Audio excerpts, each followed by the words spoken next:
What's going on, YouTube? It's your boy Humboy checking in with you. Quick recap of today's game. Dolphins won 20-7. Mac Jones was 21-30, 213 yards, touchdown. He also threw a pick that was tipped by Brandon Jones and picked up by Javon Holland, who's based off to a great start to the season. Tua Tagovailoa, 23-33, 270 yards, a touchdown, no pick. He also had 3 sacks, 2 of which they basically came free, and 1 he held onto the ball, I think, a little bit too long. Now, overall, the offense sputtered. They had spurts here and there where they, moved the ball consistently down the field, especially before halftime. They moved the ball all the way down the field. On one of those passes, though, which will be discussed over and over and over and over and over and over and over again, it was the second down pass to Tyreek Hill, in which he prevented an interception by the cornerback Jones, who he jumped in the air right in front of him, one-handed the pass, basically pulled it into himself, and kept going for additional, I think, like 5 or 6 yards. But overall, it was like a 21-yard gain. It was a horrible, horrible pass by Tua. Not going to excuse it. He basically stared down Tyreek in that play, threw it to him. Tyreek was in a perfect position, because if he wasn't there, that DB picks it off. So to actually, I'm not going to say defend it, but to actually logically explain that, as a wide receiver, which I do play the position, your job is to bail out your quarterback, even with a bad pass. Now, my only backlash to that is this: if anybody else does that play, Mahomes, Brady, Burrow, Rodgers, Jackson, who else? Herbert. It's a dynamic, play. Oh my God, the receiver! Did you see that catch? Not knowing the pass itself is terrible, but it don't matter, because that receiver did his job. But because Tua did it, Tua's garbage. He's hot shit. He's no good, and I told you he was. It's only week 1, people. But to put up 270 yards, it shows that when you give him the weapons, what he can do. Because Tyreek nearly broke 100 yards today. He had 8 catches for 94 yards. Waddle had 4 for 69. Chase Edmonds pitched in with 4 catches for like 30 yards. Morse he pitched in for 30 yards with like 3 catches. Mike Gurkowski, he only caught 1 ball for 1 yard. They mostly had him in there for blocking, which I think as the season progresses, as these weeks go by, this offense is going to get better. My only frustration lied with the device I was using to watch the game, because I couldn't really watch it until I actually found the right channel to find it on, and I had freezing issues all throughout the day, so I really wasn't able to watch the entire game. I'm about to go back and watch the replay of it so I can actually get a full, fully dive into the actual game. But from what I understand, from what I had saw throughout the game, a lot of that was predicated on the Patriots keeping pressure on Tua, keeping him guessing, keeping him uncomfortable in that pocket. They did a pretty good job of sending more than 4 people. They sent 5, they sent 6. On one play, he juked one dude, and the other guy was coming, he just threw it.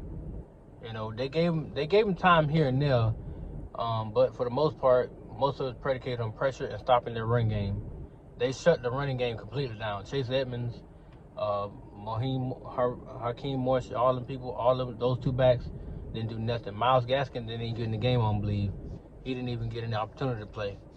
But that's a discredit to offensive line, because if you cannot run block, then you are not helping this quarterback at all, because you have a balanced attack in this league. It cannot all lie on his shoulders.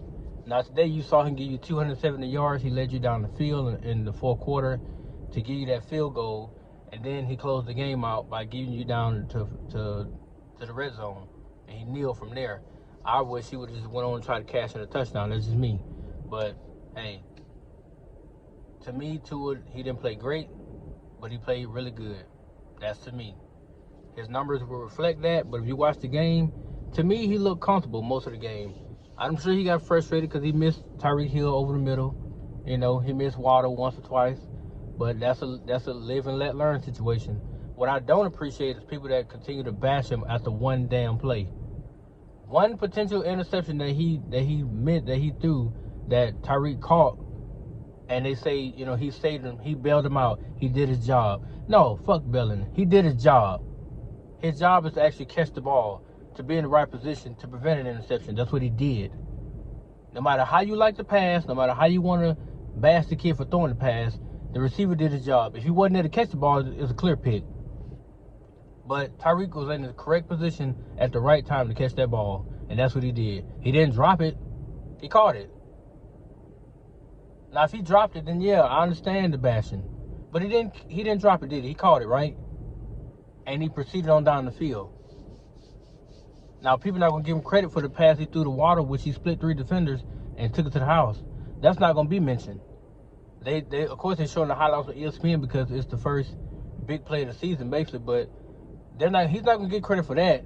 He gets villainized for the near interception throw. See, fans for this Miami Dolphins team is so dumb. It really is dumb. It makes no sense.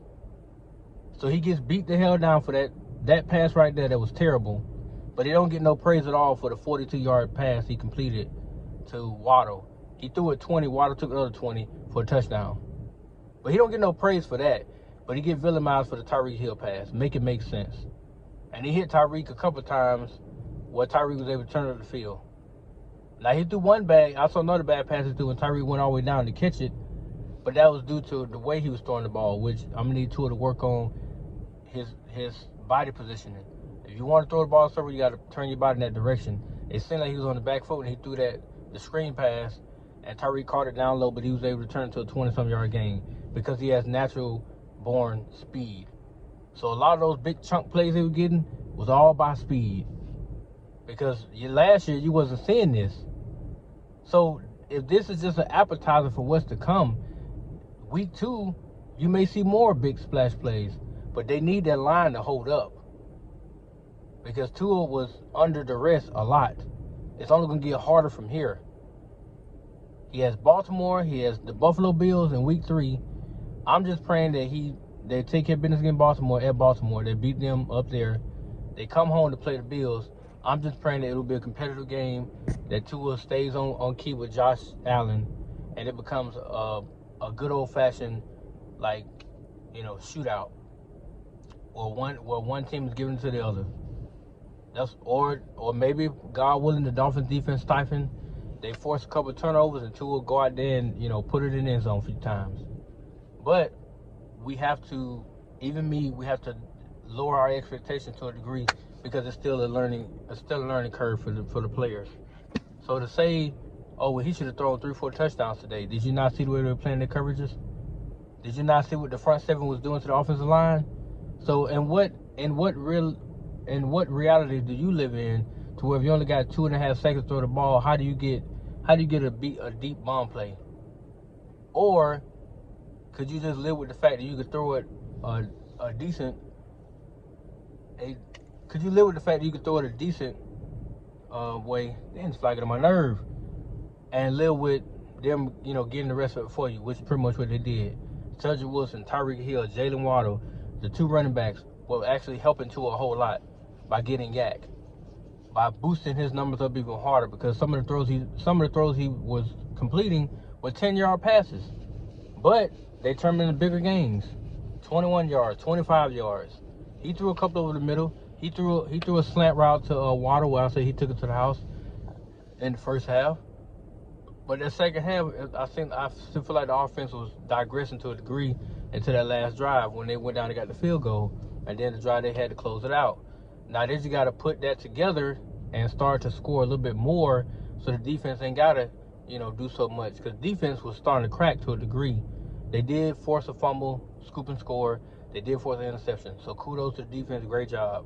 However, you saw Mac Jones. He was starting to get in a little bit of a rhythm. And I'll say this about Mac Jones. He's not as good as people think he is. You saw that today. If he don't have much to throw to, what is he? Because his running game wasn't that dominant today. They didn't do a whole lot. So you see that without that, and without receivers, he's not all that great. But he did a decent job outside of picking the fumble, which he clearly didn't see the guy coming. So you could tell he's regressing to a degree as a quarterback. But nobody's gonna beat him up about it because you know why? It's all about Tua. So great job to Tua today. Wish we could have got a little bit more, but I'm happy with 270. I'm happy with the fact that he was out there balling. Now he didn't put up 350 yards, 3 touchdowns, but hell, he got a touchdown out of Waddle. He actually, if he had a hit Hill, he had another one, but that's a lesson, like I said, he has to learn. But not gonna beat him up. To me, he deserves a solid A today, and he gets it from me because he played really, really good. He led them down the field for a touchdown drive, gave them another field goal drive, and he ran the clock out when he needed to be. Because this is a league where you're not going to score a whole lot of points, but people beat him up because he can't get to 35. How many teams can get 35 if you're playing a defensive-minded coach? You're not. Now, the only kicker is 2 is 4-0 against Bill Belichick, and he's now 3-0 against Mac, right? So 3-0 against Mac, 4-0 against Bill Belichick. Checkmate. Peace.